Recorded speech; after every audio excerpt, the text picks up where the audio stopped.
This video is for parents of young children, toddlers, preschoolers, the age where parents often grapple with the concept of sharing. Oh, it's a tricky one because in our culture, we tend to use the word sharing differently than at least my understanding of what sharing is. In my version of sharing, it is an act that actually comes from the person's heart. They want to help meet the needs of the other person. It's not a should. There's no should around sharing. Sharing is related to understanding how you can contribute to the other person's happiness or well-being and deciding whether or not you would like to contribute in that way at this moment. So the concept of sharing, especially for younger children, is really related to consent and boundaries. And I think, the fact that toddlers and preschoolers, they're at that age where they really are learning about boundaries and consent, sharing is a topic that comes up all the time. And I think that as parents, we might feel pulled to, out of our wish for our children to be kind and considerate of others, we might push them in the direction of giving up a toy before they feel ready. And that's not really the message that I want children to receive. I want them to have this deep sense of awareness of, oh yes, I would like to offer this toy right now. And I think the easiest way for me to explain it would be to do a little role play. So, if two children are in the same area, and let's say one of them is playing with the truck, and another child wants a turn with that truck, you'll probably notice that they want a turn because, especially if they're younger, they might not say that they want a turn. They might just reach over and try to grab it. And you can kind of see how that plays out. It might be fine. They might need support. I'm going to show you what to do if they need support. So if they're reaching in, grabbing the truck, and then you could say, oh, did you want to turn with the truck? And yes, I want turn. And at that moment, you can model for them how you would put in a request for playing with that truck. Okay, let's ask Katie if she's done playing with the truck. Katie, Jake really wanted to play with the truck. Could he have a turn? Now, you have to know Katie very well to make sure that she has enough space to say yes or no. Or do you want this to be an opportunity for her to feel what it feels like to give up a toy before she feels ready? All of these things are great learning opportunities. In this role play, I'm going to go with, she knows what she wants. She doesn't want to give the truck up yet. No, I'm playing. My truck. Oh, okay.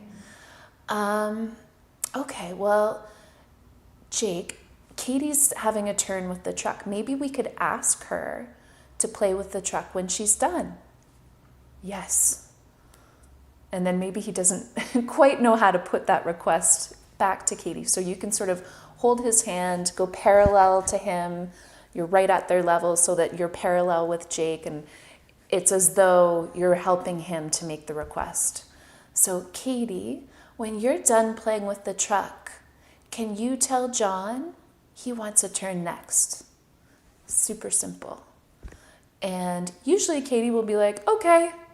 Now the interesting thing here is that I found quite often, once kids are aware of the request, they tend to move through their play just a little bit faster, knowing that someone else wants a turn. So we are actually tapping into that empathy, which is kind of cool. And if they haven't, the other side is perhaps they continue to play with this item for a really long period of time, and Jake is having a really hard time waiting for his turn. So you can help him a little bit. Maybe he's like, I want to turn now. And so, oh yeah, you really want to turn now. I can see that. Well, Katie's been playing for a little bit. Maybe we should check in and see if she's still playing or if she's almost done. Okay, yeah. So go and check in with Katie. Katie, Jake was wondering, he would still really like to have a turn with the truck. Are you almost done or do you need more time? And then usually when you give the option of saying no, they'll take the no if they need it. But likewise, they might actually be like, no, I'm okay. You can have a turn. It's usually very simple.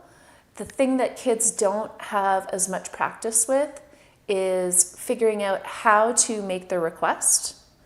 And then, like I said, in this example, in Katie's point of view, how to support her in her answer and help Jake receive her answer. So yeah, it's actually pretty simple. It's bringing the language back to some very simple language. The one thing that I really love about kids at this age going through this exploration of what does it mean to share is that the more you help them to practice making requests like this and receiving a yes or receiving a no and sitting with those feelings, you're stretching their capacity to sit with unmet needs, which is an important skill to have in humans and especially challenging for younger humans.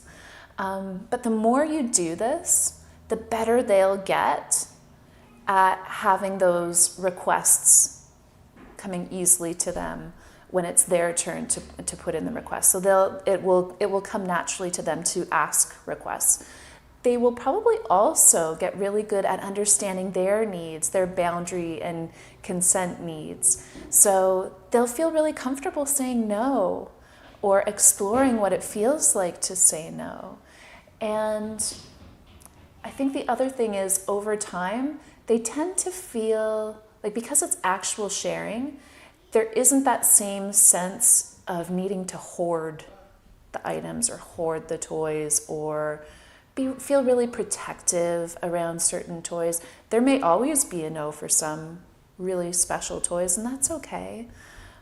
But giving lots of opportunity to practice this sharing and putting in requests, saying no, receiving a no, it's a really powerful skill to have, especially for children. So yeah, I hope that was helpful for any parents who have young children on my feed. Yeah, send me a message if you have any parenting squabbles, parenting dilemmas. I'd love to try to give them a shot. Okay, thanks so much. Bye.